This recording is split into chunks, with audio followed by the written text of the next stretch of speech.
Vous avez reconnu Laurent Blanc, c'est une bonne chose. Donc c'est réussi, effectivement. C'est ça comique, hein, on ne se retrouve N'est-ce pas. pas? Et on va retrouver un homme que vous appréciez pour le JT Express, c'est Afid Dubourg. Bonsoir Afid. Et je pense évidemment que vous allez nous proposer un très très beau cadeau. Effectivement, Karine, bonsoir à tous. Escape Game, je le mets à l'endroit, c'est mieux. Escape Game Junior Mission Foot à gagner ce soir dans l'équipe du soir. Pour le gagner, c'est très simple. Vous allez sur le compte Twitter de l'équipe du soir, on retweet, on follow, tirage au sort en fin d'émission.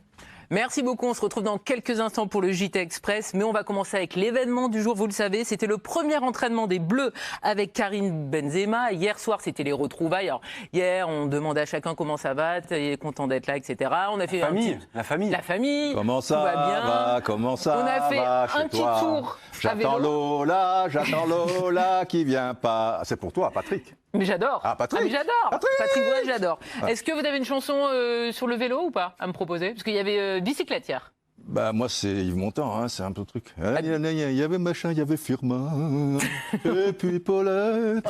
C'est magnifique. Et puis nous avons Bertrand Latour qui est en direct de Clairefontaine. Bonsoir Bertrand. Vous n'entendez pas peut-être Didier Roustan qui fait une animation musicale de toute beauté.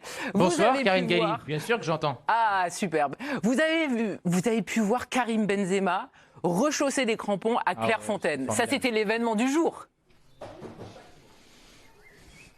Complètement, et on n'a pas été déçus par la séance du jour. À l'entraînement avec une opposition, 9 joueurs de champ contre 9. Benzema était dans l'équipe des jaunes avec Antoine Griezmann, qui se sont d'ailleurs assez facilement imposés face à leur adversaire dans lesquels il y avait Kylian Mbappé. Mais il était très à l'aise, évidemment, Karim Benzema, sur cette opposition en demi-terrain avec 3 touches de balle maximum. Il a donné beaucoup de vitesse au jeu, on le sent très à l'aise. On va pas en faire des caisses si on parle d'une opposition sur demi-terrain le premier jour de la préparation. On va pas, voilà, on découvre pas que Benzema est un joueur très technique, donc voilà, il a l'air de se sentir très à l'aise au sein de cette équipe. Il y avait eu ce matin également un entraînement physique sur ce même terrain, le terrain Pibaro. Les joueurs qui ont fait des courses à haute intensité, c'était un moyen pour le préparateur physique de l'équipe de France, Cyril Moine, d'évaluer l'état de forme physique de chacun des 21 joueurs qui sont actuellement disponibles. Ils sont 22 au château, mais Thomas Lemar ne s'est pas entraîné ni ce matin ni ce soir avec ses partenaires, puisqu'il soigne toujours sa cuisse. Il y avait également une conférence de presse avec Mike Maignan et Raphaël Varane. Merci beaucoup Bertrand, on reviendra un petit peu plus tard vous voir pour Zinedine Zidane. Le message un petit peu de Bertrand, c'était il faut un peu arrêter d'en faire des caisses, non? C'est un peu ça aussi l'idée. Est-ce que vous partagez cette position? Bertrand a raison, mais inévitablement, nous, médias français, on va être particulièrement alerte sur ce qu'on peut observer, surtout qu'il n'y a pas une grosse couverture à la presse, donc les entraînements vont être disséqués. Je peux vous dire qu'on va en faire à peu près 10 fois moins que tous les médias étrangers qui vont avoir la chance de regarder l'équipe de France. Je pense notamment aux médias espagnols qui vont pouvoir scruter les entraînements de Karim Benzema. Donc ne pas tirer de leçons, je suis d'accord, et Bertrand a raison. En revanche, regardez les sourires, les connexions, parce que je trouve que les connexions avec Clairefontaine révèlent aussi quelque chose de la vie de groupe. Ça, oui, moi, je vais être attaché à regarder à qui il parle, par exemple, pendant les entraînements. C'est normal qu'on en fasse des caisses. On a fait pendant 5 ans des caisses alors qu'il n'était pas là. On va pas s'arrêter de parler de Benzema oui, enfin, et de son histoire avec l'équipe de France. Il fait un entraînement. Bon, mais si, mais c'est normal l'entraînement. De plus, nous, journalistes, aujourd'hui, on est hyper frustrés parce qu'on ne voit plus rien. On ne voit plus de séances d'entraînement. Dans les clubs, tout est fermé, tout est à huis clos. Didier Deschamps a peut-être quelques défauts, mais il a cette qualité de nous permettre, à nous, journalistes, de voir pas mal de séances et pas uniquement la fameuse séance de tennis-ballon du jeudi. Moi, je suis devenu un spécialiste mondial du tennis-ballon. C'est vrai. Je peux vous faire des bouquins entiers, des tests si vous voulez. Là, il y a des séances, il y a des oppositions, des 9 contre 9. On voit, on boude pas notre plaisir et c'est normal et je trouve ça très bien. Pendant la Coupe du Monde 2018, on a même diffusé des directs, des entraînements directs et c'est super parce que on voit des choses, on voit des exercices, on voit les connexions, on voit des sourires, on voit des gens râler aussi quand ils perdent. Je trouve ça super. Voilà. Notre métier, c'est de raconter les choses, ce qu'on voit, et ça, on le voit. Votre plaisir, c'est très bien. Là, à mon avis, vous allez être nettement moins heureux parce qu'on s'y attendait, mais c'est désormais officiel. Zinedine Zidane, oui, a décidé de quitter son poste d'entraîneur du Real Madrid. C'est la 2e fois que le Français quitte le club espagnol. La question, elle est toute simple, messieurs. Comprenez-vous son choix? Habillage à l'américaine. Pierre. Oui, plutôt. Guillaume.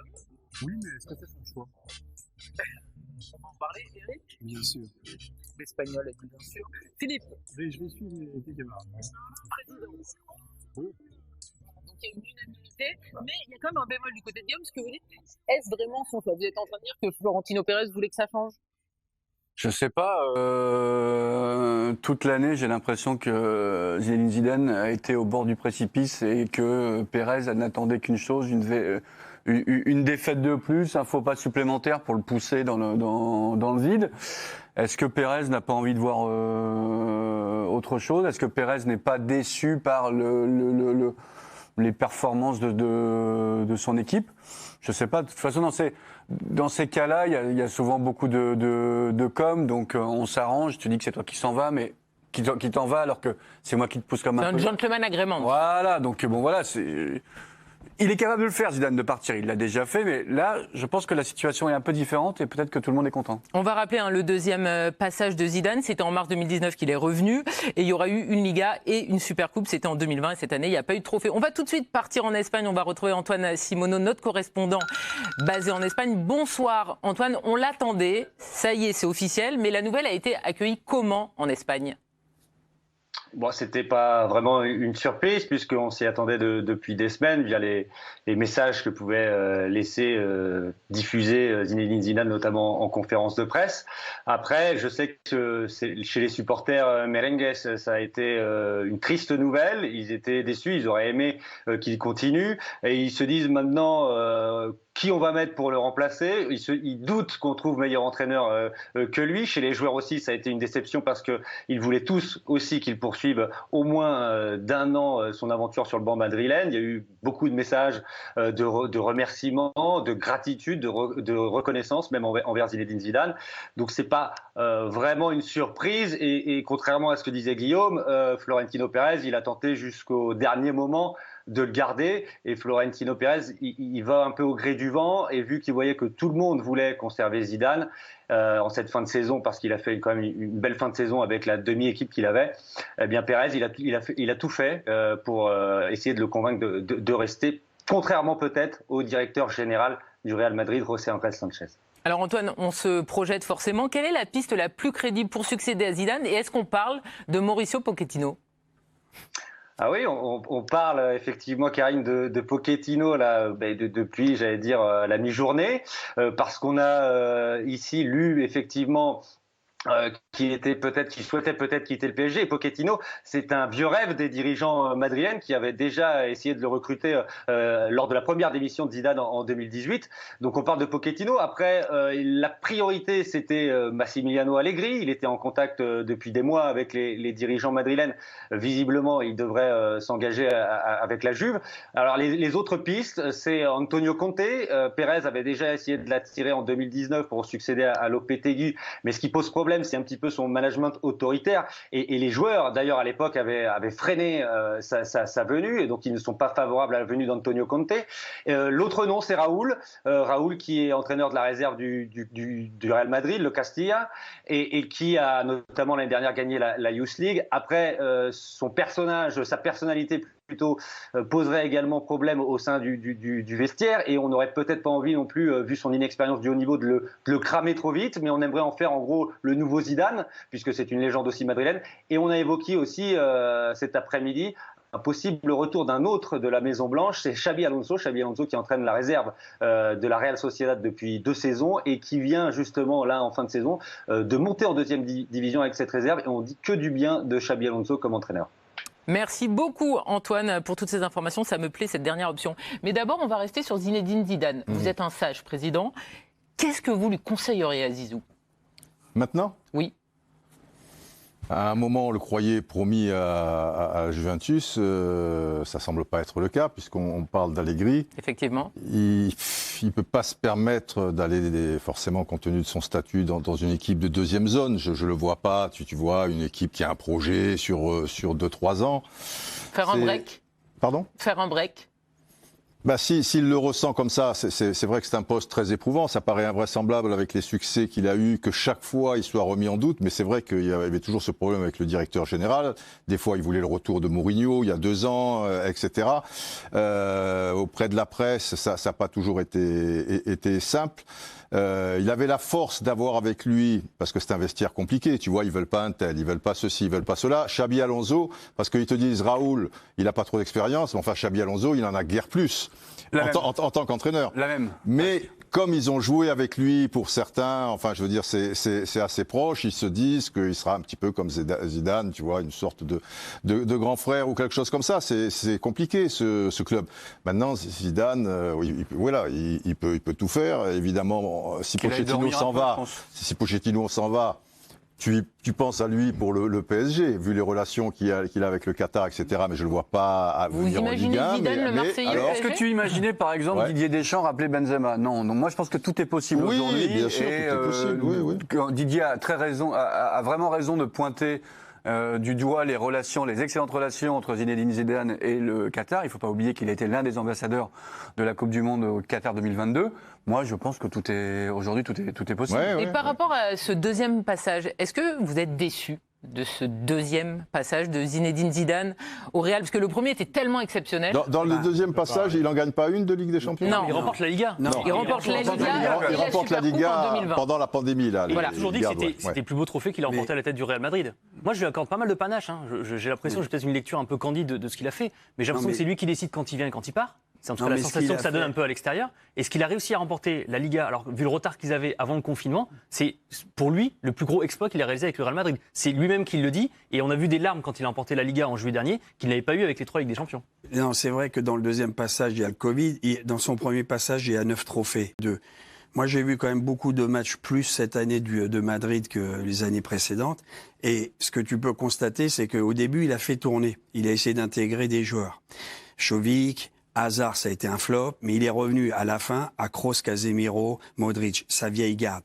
Il n'a pas eu de chance que Ramos ait pété, Carvajal ait pété. Lucas Vazquez, il le transforme en arrière droit alors qu'il jouait devant. Vinicius Junior, ça matche pas avec Benzema. Marcelo a pris quelques années. Moi, ce que je constate, c'est qu'il a eu du mal. Enfin, il voulait pas se séparer de ses anciens grognards. Moi, son départ me surprend absolument pas. Un four sur le recrutement, quand même. Aujourd'hui, il y a eu des difficultés. Je parlais de Jovic, Hazard et Vinicius Junior qui étaient déjà là. Et ouais, mais Militao oui, non, mais je parle du recrutement qui a été important. Non, mais lui, il n'a pas osé. Il pouvait pas faire le ménage parce qu'aujourd'hui, tu l'as bien senti même depuis un an. Franchement, c'était où Zidane laver le vestiaire, ça veut dire que ça devenait un outlet, un magasin d'usine, tu fallait vendre là. Il y a au moins 400 départs. Tu sais pas ce que va faire Ramos. Il est libre, Ramos. Oui, mais non, on sait pas ce qu'il va faire. A priori, il s'en bat. Mais tu vois que c'était pas l'homme de virer. Donc, il s'est retiré. Moi, ça m'a absolument pas surpris. Il a fait un boulot. Et alors après, moi, ce que j'imagine, maintenant, il a peut-être plus d'énergie dans le moteur. C'est à la Guardiola. Est-ce que Zidane est capable, par exemple, d'aller et d'attendre son tour, hein? Guardiola, il a passé un an aux États-Unis, il est allé au Bayern, après, les portes se sont ouvertes. Il y aura peut-être les chaises musicales un jour. Moi, j'aimerais le voir maintenant prendre des risques, puisqu'il incarne, mais Guardiola, c'était le Barça, d'aller dans des grands clubs qui ouvriront peut-être un jour la porte. Alors, je pense, moi, City, Guardiola a annoncé quand même. Je dis pas qu'il va revenir au Barça, hein, parce que Koeman est sur la sellette. Mais Guardiola... Il avait dit qu'il reviendrait jamais. Non, Guardiola, ça c'est faux. Il reviendra un jour, mais je sais pas dans quel rôle. Il reviendra chez lui. Mais s'il gagne la Ligue des Champions... Le président du Barça. Non, mais s'il gagne la Ligue des Champions, tu peux te dire comme certains, il peut demander un bon de sortie. Il aura fait le tour de la question. City, ça peut être une destination. Zidane, on sait ce qu'il va faire, Zidane. Il va attendre. Zidane, l'équipe de France, on va y retourner justement à Clairefontaine. Messieurs, jusqu'en 24. On va voir ça. On va retrouver Bertrand Latour qui est en direct de Clairefontaine. Oui, Bertrand. Je vous vois, vous me faites des grands coups. Justement, vous êtes à Clairefontaine. Il y a un homme qu'il connaît très bien, c'est Raphaël Varane, qui est en conférence de presse aujourd'hui. Il a réagi, j'imagine, au départ de son entraîneur. Absolument, Karine Galli. Vous imaginez bien, il a été interrogé assez vite dans la conférence de presse, Raphaël Varane, sur le départ de son désormais ex-entraîneur du Real Madrid. Il faut se souvenir que Zinedine Zidane avait été à l'initiative déjà de l'arrivée de Raphaël Varane il y a quasiment 10 ans. Donc leur relation dépasse le cadre de l'entraîneur et entraîné. Donc forcément, il y avait de l'émotion dans ce que nous disait Raphaël Varane. Et il a également souhaité ne pas répondre à des questions concernant son avenir. Signe que justement, il était peut-être un peu aussi lié à celui de Zinedine Zidane et qui se préoccuperait de ça après l'Euro, ce qu'on espère le plus tard possible. Je vous propose d'écouter Raphaël Varane justement sur le départ de Zinedine Zidane. C'est une source d'inspiration pour moi et pour beaucoup de joueurs qui l'ont côtoyé. Donc voilà, c'est forcément un peu particulier le fait qu'il parte pour moi et pour aussi toute une génération de joueurs à Madrid. J'espère bien sûr que la suite sera belle Et, en tout cas, c'est un grand coach et aussi une grande personne. Raphaël Varane, donc, qui a été entraîné par Zinedine Zidane pendant de longues années. Philippe, est-ce qu'il doit attendre l'équipe de France, en fait ? De toute façon, le parcours est tracé pour lui derrière. Après, on sait très bien que ça va être évidemment du fait de la réussite ou de la non-réussite actuellement de Didier Deschamps, qui est quand même installé comme rarement un sélectionneur l'a été.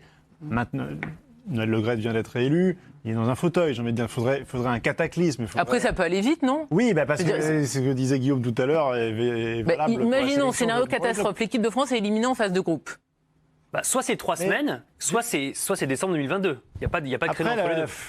On est quand même dans un groupe avec l'Allemagne et le Portugal. Donc c'est un groupe dur. Ce serait une contre-performance notoire. Les 3 premiers sont qualifiés, c'est l'école des fans un peu là. Oui, après, donc vous n'êtes pas inquiet pour les Bleus. Si t'es pas un bon c'est les 4 meilleur meilleurs troisième, tu peux quand 6. même passer à la trappe. Ce serait de toute façon un échec retentissant, ça c'est une évidence.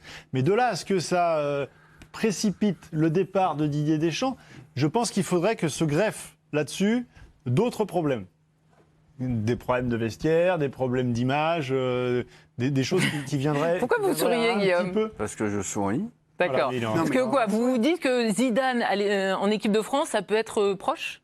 Je sais pas. Encore une fois, moi, je suis surpris, alors agréablement surpris parce que j'aime le foot, de revoir Benzema en équipe de France. Je pensais que je vous l'ai dit hier, je pensais ne jamais revoir l'image de Benzema monter les marches du château à Clairefontaine et enlacer Deschamps. Je pensais que c'était de la fiction, ce truc-là, que c'était pas possible. Et là, donc s'il vient, Damien Degore l'a dit hier, s'il revient, c'est peut-être qu'il y a eu des soucis en mars sur le terrain et peut-être en dehors. Donc tout peut aller très vite, tout peut partir. Voilà, on le sait. Joachim Löw, il était aussi béni des dieux en Allemagne et ça a explosé très rapidement. Et là, il fait l'Euro, et même il va peut-être gagner l'Euro. Il s'en va quand même demain. Oui, enfin pas très rapidement, parce que ça fait un paquet de temps que l'eau a des échecs.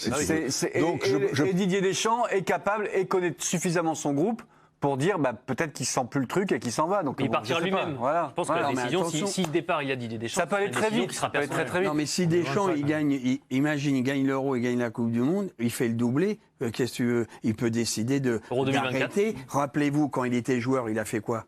Il a dit je m'en vais. Mais là, en tant que joueur, il a compris qu'il était arrivé au bout du chemin, que les jeunes. Bon, alors le maire le voulait. On s'en fout de le maire, lui, Deschamps, il pense à sa gueule. Je veux dire, le maire, il a pu lui parler ou le truc et tout. S'il a décidé, oui, mais il s'en fout. Oui. C'est pas son problème. Son problème, c'est lui. Ouais. Et lui, il a dit non. Donc c'était non. Mais il était dans des circonstances où il savait que c'était terminé à ce niveau-là pour lui et il le vivait mal pour des tas de raisons qui le regardent et qui lui appartiennent. Là, c'est différent, Eric, parce que là, tu dis s'il gagne l'Euro. S'il gagne l'Euro, il va du monde.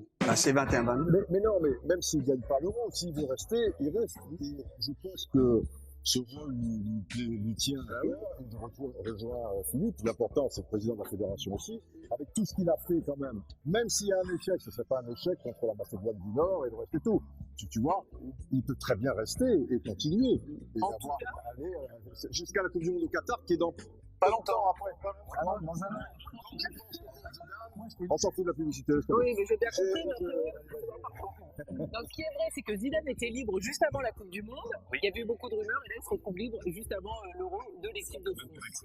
Non, je vous rappelle juste ces faits, mon cher Guillaume. On se retrouve dans quelques instants. On va parler du barrage entre la Ligue 1 et la Ligue 2. Oui, ce soir, il y a un match très important qui se joue à Toulouse-Nantes. Et puis, on parlera également de l'avenir de Mauricio Pochettino, mais ça sera à 23h. On se retrouve dans quelques instants. Trouver David Aiello, il est en direct du Stadium à Toulouse. David, est-ce que l'ambiance est au rendez-vous à Toulouse ? Et aussi, vous allez nous donner évidemment les principales infos concernant les compos. Oui, l'ambiance, bonsoir Karine, bonsoir à tous. L'ambiance est même assez folle ici à Toulouse. On a annoncé 300 à 400 supporters du TFC qui viendraient accueillir le bus des joueurs. Finalement, d'après la police, on a toujours les chiffres selon la police, imaginez selon la police, ils étaient 1000. Donc c'est pour vous dire.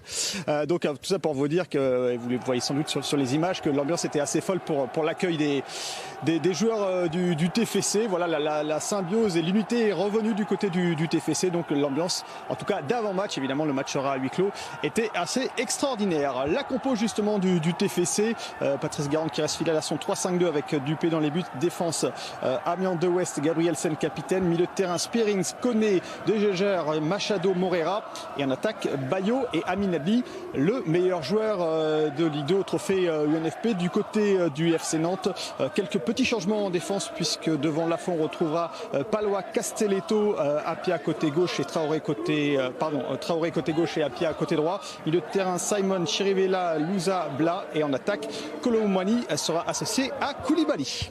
Merci beaucoup David.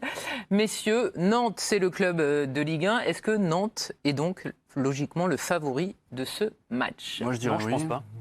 Ah, vous dites oui, vous dites non, il peut y avoir duel aujourd'hui? Ah non, on me dit via l'américaine, écoutez. Bah non. Non? Oui. Oui pour Guillaume. Eric? Oui. Philippe? Ce soir ou sur les deux matchs? Écoutez, on commence par ce soir. Ah non, je parle de l'aller-retour. Hein. Allons sur l'aller-retour. C'est comme vous voulez. Voilà, le maintien ou le... Non, pas nécessairement. Non, pas nécessairement. Président? Non, pas plus favori que ça, non. Ça me paraît assez ouvert. On va commencer avec vous, Pierre. Pourquoi vous pensez donc que Toulouse a ses chances? Déjà, Toulouse, ils ont 2 jours de repos en plus par rapport à Nantes. C'est loin d'être négligeable, on est en fin de saison. Ils ont battu Grenoble 3-0 vendredi soir, alors que Nantes a perdu dimanche. Il y a le côté psychologique avec la défaite de Nantes, et Antoine Comborel disait encore dans la colonne de l'équipe, ils ont mis beaucoup de temps à digérer cette défaite. Je ne suis pas sûr que Lafont Colomani soit vraiment ravi de disputer ce match ce soir, alors qu'il devait être avec les copains en espoir. Et puis cette équipe de Toulouse, j'ai eu la chance de les voir beaucoup jouer. C'est une équipe qui maîtrise parfaitement son système tactique. Les latéraux, notamment Morera et Machado qui a été très bon contre Grenoble, vous allez voir, c'est extraordinaire. Ils ont au milieu de terrain Manu Koné qui a signé à Gladbach, qui pour moi est le meilleur joueur de Ligue 2. Alors c'est Adli qui a été élu, mais Koné au milieu de terrain, c'est un joueur box-to-box qui est extraordinaire. Donc il y a le côté psychologique, maîtrise du système, match à domicile. David nous a montré l'ambiance. Je pense qu'ils sont véritablement devant psychologiquement et même en termes de maîtrise tactique, parce qu'on sait que Nantes, il y a eu beaucoup de changements et même s'ils ont été bons avec Comboré sur la fin, c'est plus Toulouse qui maîtrise tactiquement le match. On va retrouver justement David Aiello qui est en direct de Toulouse. David, Pierre le rappelait, vendredi soir, il y a eu une victoire large, 3-0 face à Grenoble. C'est pour ça que Toulouse retrouve Nantes ce soir. Est-ce que là-bas, on sent que Toulouse peut faire l'exploit de se hisser en Ligue 1? Parce qu'on rappelle que depuis qu'il y a les barrages, c'est jamais arrivé. Le petit n'est jamais arrivé en Ligue 1. Depuis qu'il y a ce système. En tout cas, moi je valide tous les points de Pierre et effectivement, globalement, c'est la tendance ici, c'est qu'on y croit. Et moi, j'ajouterais justement cette cohésion que j'évoquais. On a vu d'ailleurs le président Damien Comolli venir au milieu des supporters il y a quelques instants. Je vous rappelle que du côté nantais, on est sur la position complètement inverse, puisque on a même certains supporters du FC Nantes qui sont pratiquement à espérer une descente en Ligue 2. Je dis pratiquement parce que ça reste des supporters, mais pour voir le président Kita débarrasser le plancher. Donc vous voyez qu'on a quand même deux ambiances qui sont diamétralement opposées. Et puis c'est vrai que si on prend la dynamique récente, elle penche clairement du côté de Toulouse avec cette victoire 3-0 versus la défaite de Nantes face à Montpellier qui a forcément laissé des traces. Donc je pense que si on prend le contexte là global, hormis le fait que théoriquement on a une équipe de Ligue 1 qui est supérieure, et je dis bien théoriquement à une équipe de Ligue 2, sinon je vois pas quel élément, en tout cas ce soir, on peut mettre du côté de la balance pour le FC Nantes. Merci beaucoup David, bon match. On va reparler de cette histoire de barrage qui clairement avantage le gros, donc le club de Ligue 1. Vous croyez également à Nantes parce que la dynamique était quand même bonne. Ils se sont sabordés dimanche soir. Ils avaient leur destin entre les mains. Un peu à la surprise générale. Je pense que d'ailleurs les joueurs et Kita l'a hurlé de manière plus ou moins délicate dans les vestiaires à la fin du match en regardant des Zakarian. Ah, vous êtes content. Mais je pense que les Nantais pensaient vivre un match tranquille contre Montpellier qui n'avait plus évidemment rien à jouer dans ce match-là. Après, vous avez affiché une stat. Nantes restait sur 4 victoires en championnat sur 5 matchs. Il y a des joueurs qui reviennent en forme. Il y a Blas qui est plutôt bon et Koulibaly qui revient, qui marque. Colomani qui est quand même quelqu'un d'intéressant. On en parle aujourd'hui pour rejoindre Lyon. Lafont qui est là. Bon, voilà, moi je trouve que sur le papier Nantes c'est beaucoup mieux que Toulouse, quoi. Même si j'entends les arguments de Pierre, mais Toulouse a perdu quand même beaucoup de points en route. Il y a quelques mois, Toulouse était devant et a vu Clermont et Troyes. Ils ont eu le Covid. Là, mais ils ont eu le Covid. Tout le monde a. Ah non, à hauteur de Toulouse, il n'y a aucun club français qui a eu autant de Covid. Non, mais ils l'ont eu effectivement. Mais bon, ils ont aussi connu des difficultés. Patrice Garand à un moment à un moment mis sa démission dans la balance. Donc voilà, ça va mieux, mais je vois pas Toulouse là et Nantes là. Moi, je pense que Nantes a un avantage. Je pense que Nantes a des meilleurs joueurs sur le papier. Philippe, Nantes est de retour en Ligue 1 depuis 2013, sauf que toutes les saisons étaient compliquées. David a rappelé le contexte, c'est la guerre depuis des années entre Kita et ses supporters. Est-ce que par rapport à toutes les erreurs que Nantes a pu faire, il y a un moment, en fait, tu dois les payer et tu dois tomber? Oui, c'est évident que quand on regarde l'effectif de Nantes il y a encore 3-4 ans, dans chaque ligne, il y avait des joueurs forts. Tu avais Tata Roussanou dans les buts, Diego Carlos en charnière, tu avais Rongier au milieu, tu avais Salah devant. Donc, dans chaque ligne, tu avais des joueurs qui, objectivement, sont plus forts que ceux que tu as aujourd'hui, même les meilleurs à leur poste. Donc tu as une dépréciation et il y a eu effectivement sur la politique sportive des manques qui sont criants. Si tu ajoutes à cela le manque de cohérence sur les successions d'entraîneurs avec à chaque fois des systèmes de jeu et même des méthodes de fonctionnement dans le vestiaire totalement différents, tu en arrives à cette situation-là. Maintenant, là, on parle d'un barrage, c'est-à-dire que ça ne vient pas sanctionner une saison sur... Là, c'est 2 matchs pendant lesquels il faut se battre. Je pense qu'Antoine Comboiré a démontré, notamment sur cette fin de saison, qu'il savait faire dans ce genre de rencontre. Donc, je trouve que c'est très équilibré parce que l'avantage clairement défini du système de barrage dont on parlait, qui a été mis en place par, faut bien le dire, les présidents de Ligue 1 pour que ce soit plus facile, il est gommé cette année par le calendrier qui fait que, comme l'expliquait Pierre, là c'est plutôt, c'est même clairement Toulouse qui a une meilleure récupération, alors que d'habitude c'était toujours le contraire, c'est-à-dire qu'ils se tapaient le pré-barrage tout de suite et ils arrivaient cramés pour le vrai barrage. Et en plus, il y a la notion match retour à l'extérieur qui avait tout son sens quand il y avait du public, et aujourd'hui il n'y en a plus. Voilà. Vous avez entendu la petite musique, c'est l'heure des pronostics. Oui, nous allons pronostiquer ce match entre Toulouse et Nantes. C'est à vous, Pierre. 2-0. 2-0 donc pour Toulouse. Yves, un partout. 1-2, donc victoire de Nantes. Très bien. Philippe 1-0. 1-0 Toulouse, président. 2-1 Toulouse, donc c'est noté. Vous les avez en régie. C'est parfait. On se retrouve dans quelques instants. On parlera évidemment de toutes les infos dans le JT Express et puis on parlera de l'avenir de Pochettino. Oui, parce qu'au PSG, rien n'est simple comme d'habitude. On se retrouve dans quelques instants. À tout de suite. Le temps passe. Un projet avec Nice, c'est sur 2-3 ans. Quels sont les grands joueurs que peut prendre Nice? Tu vois, un joueur, pas première catégorie, deuxième ou troisième catégorie, il préférera toujours partir à Dortmund, au FC Séville ou des choses comme ça que Nice. Parce qu'après, le président de Nice, même s'il a beaucoup d'argent, il n'est pas fou. Il ne va pas donner 6 millions d'euros par an, là où ça en mérite 1,5. Je sais pas, après c'est son choix, mais pour répondre à ta question, c'est vrai que si tu choisis Nice à la place de Lyon, quand même, ça fait réfléchir.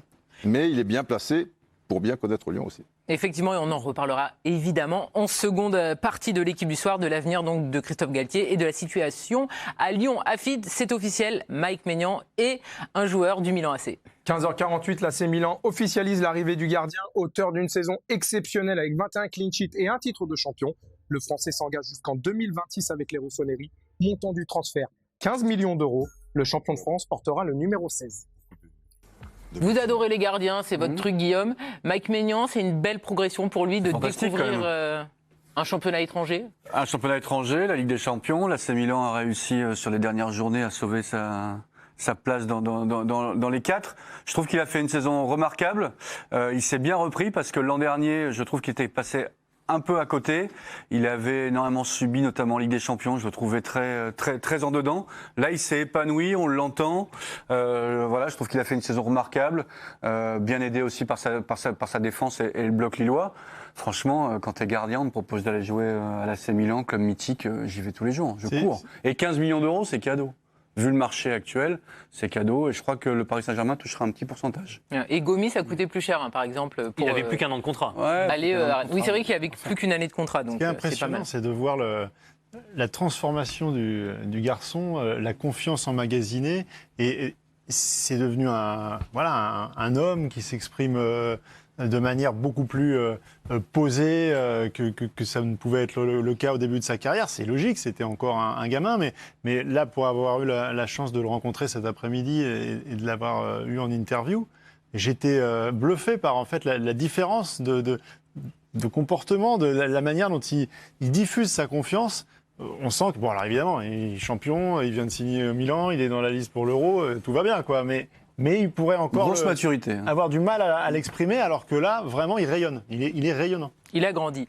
Afid, c'est le tour des conférences de presse que vous nous proposez. Qu'est-ce que vous nous avez sélectionné? On part à Angers, où Gérard Batic a été présenté aujourd'hui à la presse. L'entraîneur a parlé de son parcours, de ses inspirations, et on les connaît très bien dans l'équipe du soir. J'ai une méthode personnelle qui a été influencée à la base par Giroud, qui a été modifiée sur des détails par d'autres coachs, et qui a mûri comme ça pendant une bonne vingtaine d'années. Mike Maignan est en conférence de presse aujourd'hui. Il a été interrogé dans sa place dans la hiérarchie chez les Bleus, chez les gardiens. Et vous allez voir, il répond un peu à côté. Quand je viens en équipe de France, je ne cherche pas l'importance entre numéro 2 et numéro 3. Ça se passe super bien avec Franck, Hugo et Steve. Et ça s'est toujours bien passé. Donc réfléchir au poste de numéro 2, 3, ça ne me vient pas à l'esprit. Raphaël Varane, en fin de contrat en 2022, a été questionné sur son avenir en club. Le champion du monde sera-t-il un joueur du Real Madrid la saison prochaine? Voici sa réponse. C'est pas le moment de parler de mon avenir. Je suis concentré sur la sélection, sur cet Euro. C'est normal et logique de poser la question et pour ma part, c'est normal et logique de me concentrer sur les échéances qui sont à venir. On va retrouver Bertrand Lactour qui est en direct de Clairefontaine. Bertrand, bonsoir. Vous y étiez toute la journée avec les Bleus. Comment vous les avez trouvés, ces Bleus, en conférence de presse? On va commencer par Raphaël Varane, évidemment, qui est très à l'aise, un peu plus que Mike Maignan. Il y a sans doute quasiment 80 sélections de différence entre les deux. Donc Raphaël Varane y est beaucoup plus habitué. Il y a deux, trois choses intéressantes. Raphaël Varane qui a bien insisté sur le fait que pendant 5 ans et demi, il avait été dans une position délicate quand il s'agissait pour lui de parler de l'absence de Karim Benzema, puisqu'il était tiraillé entre un ami, je cite, Karim Benzema, et le sélectionneur avec lequel il s'entend très bien, que c'était pas une situation évidente pour lui, et aussi que comme nous, même si c'est un non-événement selon le sélectionneur de l'équipe de France, il ne s'attendait plus à ce que Karim Benzema revienne en équipe de France. Donc c'est quand même pas totalement anodin de la part du vice-capitaine de l'équipe de France. Et vous l'avez entendu également, le fait que il voulait pas parler de son avenir après le départ de Zinedine Zidane. Et concernant Mike Maignan, il a également dit, puisqu'il a été questionné à de nombreuses reprises sur cette hiérarchie en équipe de France, qu'il n'en savait rien sur le fait qu'il soit le numéro 2 ou le numéro 3 de la liste. Donc preuve que pour le moment ce n'est pas tranché, peut-être dans l'esprit de Didier Deschamps, mais qu'il n'en a pas fait part à ses gardiens. Et sur l'opposition, une des oppositions qu'il y a pu avoir, c'était Loris dans une cage et Mandanda dans l'autre. Mais pour autant, il ne faut peut-être pas en tirer des conclusions définitives, puisque vu que toute la presse était là, ça aurait été déjà un signal qui aurait pu éventuellement être envoyé. Donc voilà, sinon les Bleus sereins, l'opposition s'est bien passée, et Karim Benzema a été un des joueurs qui s'est le plus illustré. Bertrand, petite question rapide. On aura qui demain en conférence de presse du côté des Bleus? Il faut prendre rendez-vous à 16h avec Jules Koundé, qui est sélectionné pour la première fois avec l'équipe de France A. Donc ce sera une curiosité, on est assez impatient de l'entendre. Il est plutôt à l'aise dans l'exercice médiatique. Et le joueur du Bayern Munich, Kingsley Coman également, qui l'accompagnera. Donc voilà les deux joueurs demain qui auront la chance, ou non d'ailleurs, d'un point de vue des joueurs, de parler aux journalistes. Effectivement, il y en a qui n'aiment pas trop cet exercice. On va revenir sur les infos que nous a donné Afid. Gérard Batic à Angers, vous comprenez? Moi, je trouve que c'est une bonne idée. J'ai eu pas mal de très bons retours de son expérience à Brest, qu'il a façonné un petit peu comme manager. Il a ensuite une très belle expérience à Lyon aussi, dans les différents staffs techniques. Il avait cette volonté d'être numéro 1. Je pense que c'est le bon moment. Je pense que c'est un bon choix aussi de la part d'Angers de ne pas prendre, j'allais dire, un ancien. Il y avait beaucoup d'entraîneurs qui étaient sur le marché. J'ai rien contre David Guillon, j'ai rien contre Derzakarian. Mais je trouve que ça a amené un petit peu de fraîcheur, parce qu'on sent que le projet à Angers va être différent. Il va y avoir aussi des changements certainement dans l'organigramme. Donc c'était bien de partir avec un entraîneur un petit peu neuf qui n'a pas l'habitude des bancs de Ligue 1. Gérald Batic, donc, qui prend la suite de Stéphane Moulin après 10 ans passés sur le banc du SCO. On va parler de Mike Maignan. Est-ce qu'il a fait une petite erreur de com là, par rapport à son positionnement numéro 2, numéro 3? Faut se souvenir quand même que Didier Deschamps avait été interrogé sur la question lors du dernier rassemblement, et que c'est surtout la réponse de Didier Deschamps qui avait été assez intéressante et étonnante. C'est qu'il n'avait pas rappelé que les statuts étaient clairement établis et que en 1 Loris, en 2 Mandanda. Il était resté flou en disant que c'était pas le moment de décider, qu'il se laissait encore du temps. Et je pense qu'aujourd'hui, c'est Évidemment, Enfin, c'est le pas 1, la si, le statut, le 1. Oui, non, le 1, évidemment. Le 1, on Il y a sait, pas c'est Hugo Lloris, c'est le Il n'y a pas de capitaine. discussion possible. Mais je pense qu'aujourd'hui, il n'y a rien d'arrêté. Il n'y a rien d'arrêté parce qu'il voit les matchs comme nous, Didier Deschamps, mieux que nous, plus aidé par des spécialistes et disséqué dans tous les sens. Donc je pense qu'il n'est pas compliqué de s'apercevoir qu'aujourd'hui, il y a un joueur qui est en phase ascendante et l'autre qui arrive un peu au bout de l'aventure. Mais pour autant, est-ce que si demain tu te retrouves avec un problème, par définition, qui arrive du jour au lendemain avec Hugo Lloris qui, on croise les doigts, mais ça peut arriver, se blesse la veille de France-Allemagne? Tu as besoin aussi de savoir comment est-ce que tu sens Mike Maignan, au-delà de ses performances. Moi, je mets quand même une pièce sur Mandanda. Hein. Bah voilà, raison pour laquelle, à mon avis, Didier Deschamps commence à penser très sérieusement à faire le switch, mais dans quelles conditions? C'est ça qui sera déterminant. Il faut le faire arriver dans de bonnes conditions, Mike Maignan, sinon tu perds tout, tu perds Mandanda et tu perds Maignan. Ça, c'est pour l'Euro, parce que Mandanda, il l'a déclaré lui-même, c'est sa dernière grande compétition. Donc le problème, enfin, si problème il y a. Mais pendant l'Euro, à mon avis, c'est pas tranché. Didier, pendant l'Euro, ça serait Mandanda qui a été le capitaine de Deschamps à Marseille? Ben, ce sera Didier Deschamps qui c'est un petit peu la sécurité, parce que effectivement, il est habitué à porter ce maillot, même si ça s'est pas très bien passé parfois, et l'expérience. Mieux les dernières fois. Pardon? Mieux les dernières fois. Mieux les dernières fois, absolument. Et Maignan n'avait pas été très bon sur 45 minutes en bleu. Il avait joué Maignan 45 minutes en bleu. Rappelez-vous, à l'automne dernier, il a eu encaissé un but assez facile. Sa seule sélection à Mike Maignan, elle n'est pas extraordinaire. On peut comprendre, mais... Bon, on va voir en tout cas. Après, on espère que Didier Deschamps exceptionnel en Allemagne. On n'aura pas tous ces problèmes. Areola, qui appartient toujours au PSG et qui va revenir. Eh bien, écoutez, l'actualité d'Areola, parce qu'on peut imaginer qu'il va être prêté ou qu'il va être acheté par un club. Afid, vous avez d'autres infos foot à nous donner, oui? 2 ans après son départ, Massimiliano Allegri devrait retrouver la Juventus Turin. Le club a licencié Andrea Pirlo après une saison moyenne. Selon l'ensemble des médias italiens, l'entraîneur va signer un contrat de 3 ans avec 9 millions d'euros par an à la clé. Information, l'équipe Eric Maxime Choupo-Moting devrait prolonger son contrat de 2 ans avec le Bayern Munich. Auteur d'une belle saison malgré un statut de remplaçant, 9 buts en 32 matchs, le Camerounais a réussi à convaincre les Allemands de lui proposer un nouveau bail. Le FCMS a présenté son nouveau logo en fin d'après-midi. Le club qui a réalisé une belle saison en Ligue 1 avec une 10e place fait donc peau neuve. L'ancien logo daté de 2000. Là, on voit la croix de Lorraine avec FC Metz en haut. FCMS. On va revenir sur l'info Allegri. Eric, on fait du neuf avec du vieux? Ouais, pourquoi pas. Moi, ça m'embête de voir partir Pirlo parce que pour moi, c'est un grand joueur, il a un avenir. Maintenant, c'est le haut niveau. Il a peut-être pris la Juve dans des conditions un peu compliquées. Ils ont eu des soucis. Il n'a pas su les amener en Ligue des Champions.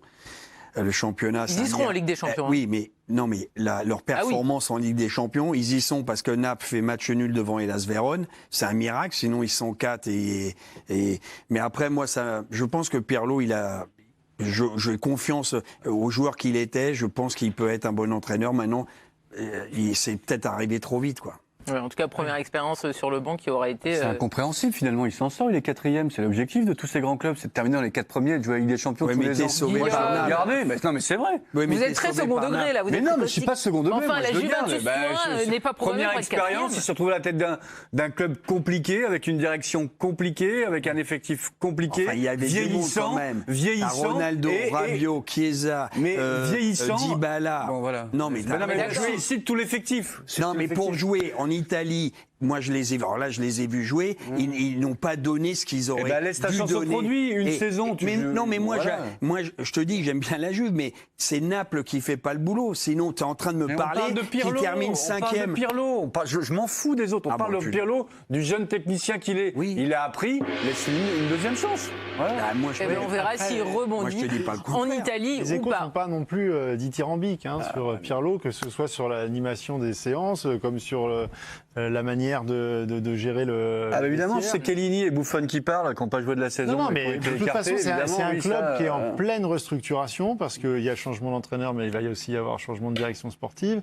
Il y a des questions d'ordre financier qui sont compliquées. Il y a le petit nuage de l'UEFA et des possibles sanctions qui ne sont pas écartées non plus. Allegri à 9 millions d'euros par an. Il y a beaucoup de choses. Il y a beaucoup de... Et on rappelle que sur le dernier match, Ronaldo avait passé toute la rencontre sur le banc.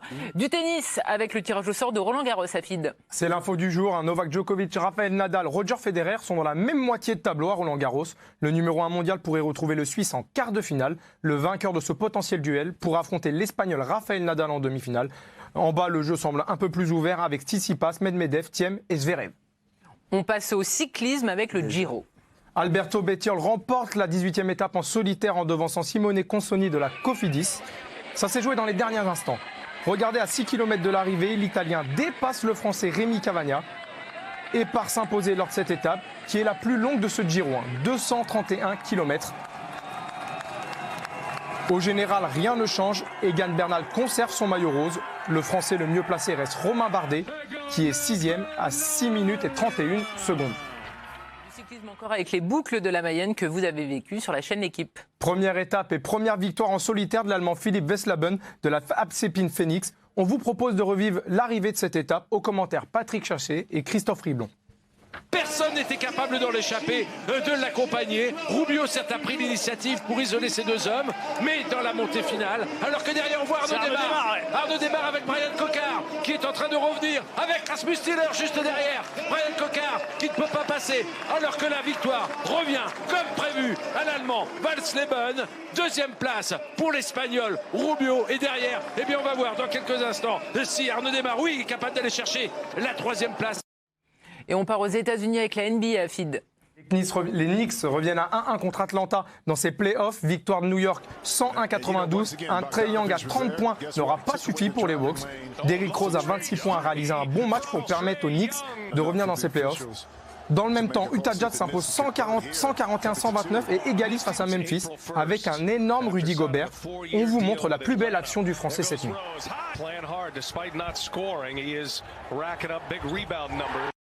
Into Anthony Melton. Look at this, going up high. Gobert erases the shot inside. What a defensive play. Niang, 3 on the fly. Saved, and Anderson's got it. He'll gallop and feed, and Melton is at the other end. Had there been no play-in, Memphis would have been 9. Un rendez-vous à Fid avec du volley sur la chaîne L'équipe, c'est la Ligue des Nations. Ça commence demain à 10h, France-Bulgarie sur l'Équipe Live, la nouvelle plateforme accessible gratuitement depuis le site L'Équipe. Samedi et dimanche 10h sur la chaîne France-Allemagne et France-Australie. Après 16 mois sans se voir, les joueurs de l'équipe de France se sont retrouvés pour cette Ligue des Nations. Vous pouvez me croire, ils étaient heureux. Comme si une bande de potes s'était pas vue depuis 1 an et demi et que voilà, on se retrouvait tous ensemble pour un bel été. Quand on s'est tous retrouvés là sur la salle de repas, franchement c'était trop bien, c'était trop cool. Ça a fait trop plaisir de revoir ces petites têtes. On est une famille, on s'apprécie tous, on a notre délire, on est tous différents mais on a tous quelque chose à apporter au groupe. Ça n'a pas changé en fait, tu vois que ça n'a pas changé et que les 3-4 premiers jours c'est toujours un peu... on passe plus de temps à discuter finalement, tu as des saisons, des trucs, des machins, c'est des vraies retrouvailles quoi. Et enfin, l'Euro, c'est dès lundi sur la chaîne L'équipe. Il faudra mettre son réveil. Et deux nouveaux rendez-vous sur notre chaîne. Dès 9h, l'équipe du matin présentée par Messaoud Benterki. 13h Smaïl présenté par Smaïl Bouabdella. Envoyés spéciaux à Clairefontaine pour tout savoir de l'actualité des Bleus. Nos correspondants en Europe pour analyser les autres équipes. On retient donc les rendez-vous 9h, l'équipe du matin avec Messaoud Benterki. Et 13h Smaïl avec Smaïl Bouabdella. Et là, on va passer à la bombe venue d'Angleterre, oui, parce que Mauricio Pochettino envisagerait de quitter le PSG seulement 5 mois après son arrivée.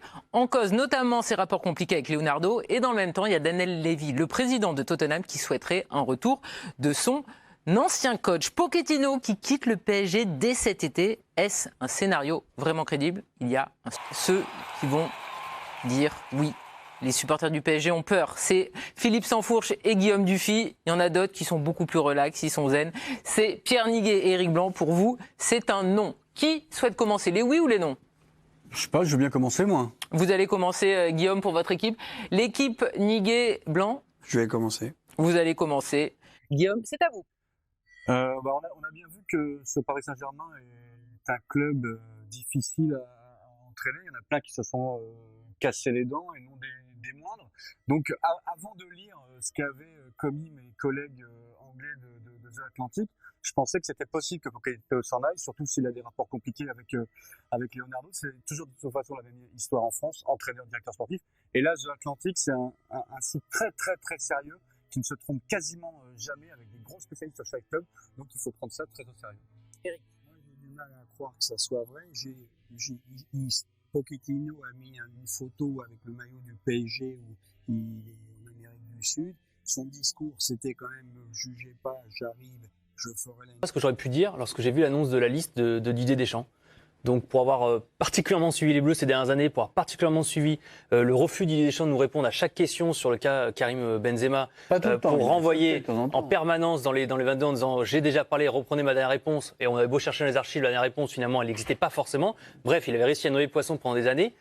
C'est exactement la phrase. Tout ça pour ça. Pourquoi pas l'avoir repris plus tôt? Oui, alors mais... l'argument je t'ai mis juste l'argument oui. sur l'aspect offensif qui n'a pas plu à Deschamps en mars, je l'entends. Enfin, ça fait quand même 5 ans et demi qu'il n'a pas été en bleu. Ça fait pas 5 ans et demi que l'attaque de l'équipe de France écrase toute l'Europe ou le monde entier. Donc je comprends parfaitement sa réaction de se dire, bah dis donc, on a attendu tout ça pour le reprendre à 3 semaines d'un match et pour phagocyter tous les débats. La preuve ce soir, la preuve, on a demandé à Bertrand de nous en parler à Clairefontaine. Oui, pourquoi maintenant? Tout oui, pour ça. Mais quand Platini dit ça, il laisse entendre qu'il s'est passé quelque chose. Pas forcément sportif comme tout le monde dit avec ce fameux mois de mars ou je sais pas trop quoi. Il te dit, enfin bon, je l'ai plus là. Tout ça pour ça, s'il n'y avait pas de problème, parce que dans la communication de Deschamps, il te dit il n'y avait pas de problème. Évidemment qu'il y avait un problème. Donc Platini, si tu veux, il est dans cette histoire un petit peu coquin, quoi. Il laisse entendre. Mais c'est une bien critique sûr qu'il y envers avait des Didier problèmes. Deschamps. Pardon ? C'est une critique envers Didier Deschamps. Ben moi, je le ressens un petit peu comme ça. Un petit peu, parce que Didier Deschamps, tu dis, il n'y avait pas de problème, il y a machin. Alors pourquoi tu ne l'as pas pris avant? Il y avait ce problème. Il y a aussi beaucoup et il a dû se passer quelque chose ces derniers temps qui dépasse le cadre. Il y a aussi beaucoup dans cette réaction, il y a aussi beaucoup de surprises, de candeur, de naïveté. Je pense qu'il comprenait pourquoi Deschamps ne voulait pas de Benzema. Bien sûr. Peut-être, c'est critiquable. Voilà, Deschamps, pour ceux qui ne savent pas pourquoi, ils ont qu'à réécouter une interview qu'il a accordée à une de tes consoeurs sur RTL en disant qu'il avait des choses qu'il n'avait pas digérées sur le plan personnel, que c'était ancré en lui, voilà, c'était dans le marbre. Et c'est vrai que par magie, tout ce qu'il disait en janvier, ça avait l'air de le toucher profondément. Ouais. Là, ça s'est dissipé. Mais parce que c'est pas par magie. Donc évidemment, il y a un peu de.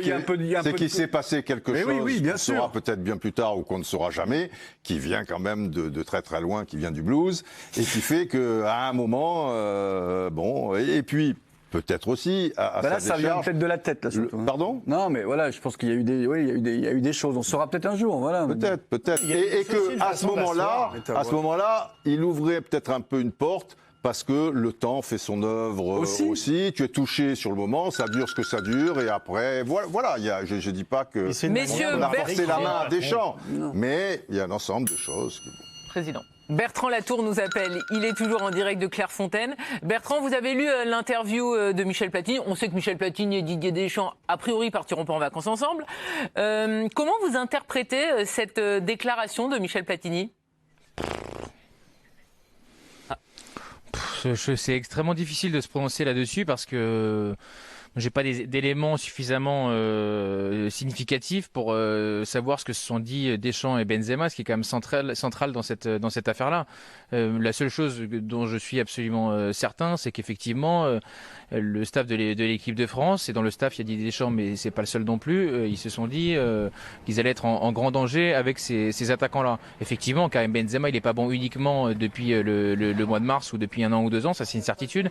Après, il y a également le fait que du temps est passé également entre ce qui s'est passé entre 2015 et 2021. Pour 2016, c'était trop court. En 2018, Didier Deschamps considérait aussi sans doute qu'il pouvait faire sans lui. Et là, le fait que le temps soit passé et que Giroud ne joue plus à Chelsea, que Martial ne donne pas entièrement satisfaction et que Ben Yedder soit quasiment jamais utilisé, sont des éléments qui favorisent sa venue.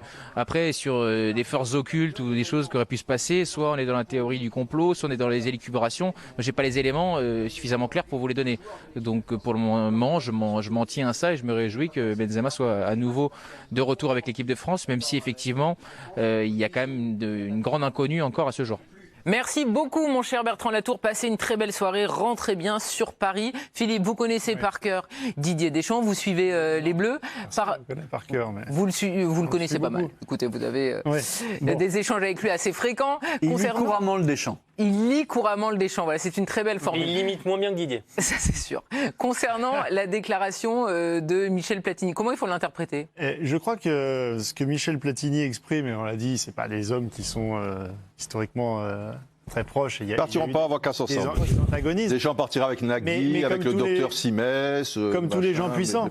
Comme tous les gens puissants. Et ce que souligne Michel Platini, c'est que Didier Deschamps, à travers cet épisode-là, a réaffirmé qu'il était plus que jamais l'homme fort du foot français.